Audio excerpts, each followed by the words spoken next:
I'm very excited to show you the latest addition to my LEGO channel, and that is the Call of Duty Zombies map from Black Ops 3 to Eisendrach. So I predict this to have about 3,000 pieces, or maybe even more than that.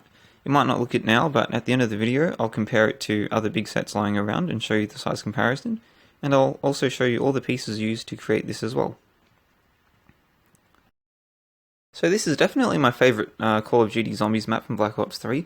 It's sort of not like the first one where it's a little overly complicated with a whole lot of new things. It's not also like outrageous like the new maps. It's sort of a mix of both, and it's a very long and lengthy map as well. It's got pretty much everything you need. So obvious things to note here by looking at this picture, the railings sort of going around the map aren't yellow like they are in the actual game. It's because I don't actually have enough of those, so I just had to go with black and add a bit of yellow sort of tiles underneath them.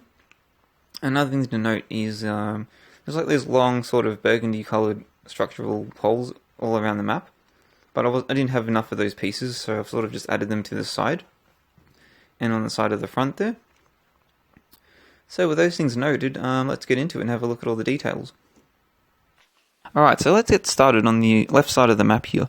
So we've got the lockers there, and we've got that one sort of broken one that's open. The hole in the wall where the zombies can get through. Got little power boards there.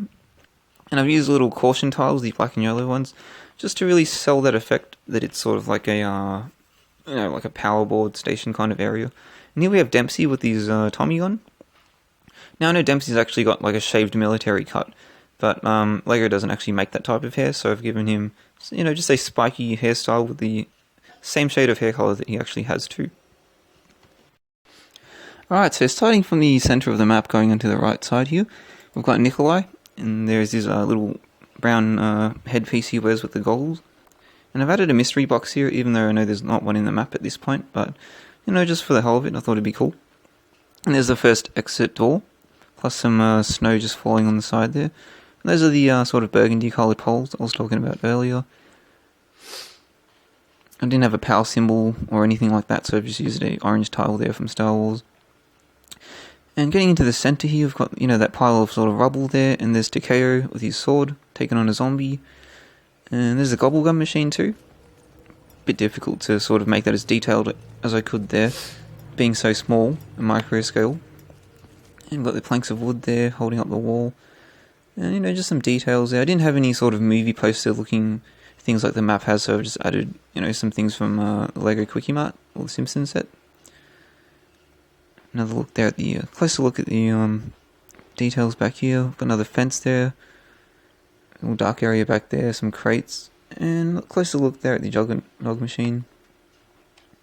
Now as we go a little further back on the left side, you can see some of the details, like these stairs there and that rocky formation that I was talking about earlier. Got the hole in the wall there, exactly the way it is in the map itself. Going up there. Back there, another locker, a few crates in that little fence door opening. Got a zombie looking through there, I think. Just another look at the details back there.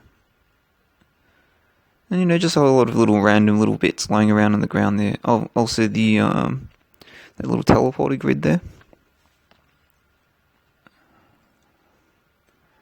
So we go up here. Got another room back there too, like the map has itself. We'll have a look at that a bit later on too. Just another few crates, just a whole lot of little details. Alright, so here's the center of the map. We've got that little, that power station that you use to call the tram. And a couple of other details there. I've added a juggernog machine back there, even though I know the map itself doesn't have one at this point of the map. But, I thought it'd be cool just to add a whole bunch of different things, and, might as well. At the end of the day, it's LEGO, you can do whatever you want. So back there we've got that power generator thing. I've just used a bunch of Technic pieces there.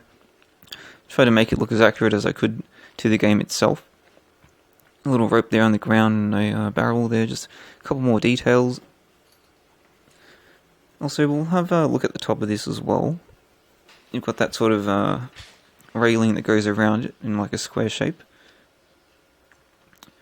Again, I didn't have any yellow, but I tried to add, just a bit of yellow here and there, just to make it as accurate as I could. Here's a look of the generator on the inside there. Okay, so moving on to the top floor here, we've got the quick revive machine, and also Richtofen. So here's just all the little details in the top floor. We've got Richtofen there with a quick revive. That table there with the telephone and that little sort of, I don't know what you call it, like the little architecture type sketch pad you'll actually see in the second floor as well. And the hole in the wall and sort of the broken windows there on the top left side. All that little bit when you walk in. Alright, as I said earlier on, we'll have a look at the room up top on the left side.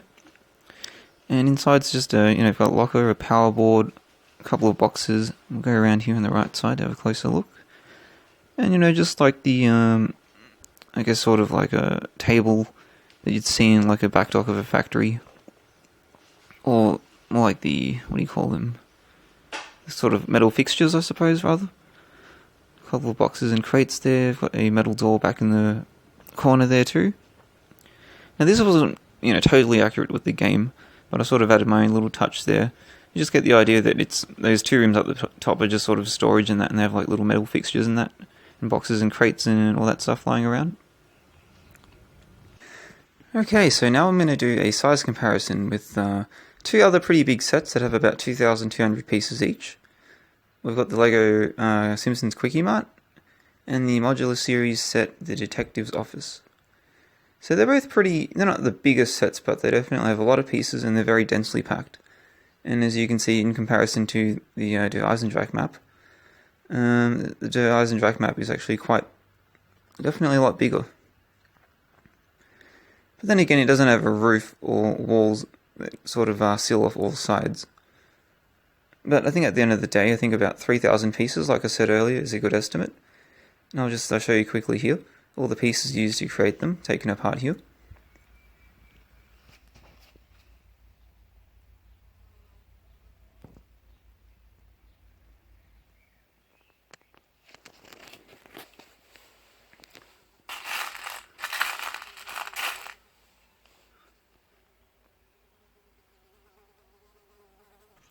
Alright, that's it everybody, that ends my tour, and I hope you guys all enjoyed this. I hope you Call of Duty fans out there could appreciate this one, and all you LEGO fans out there as well.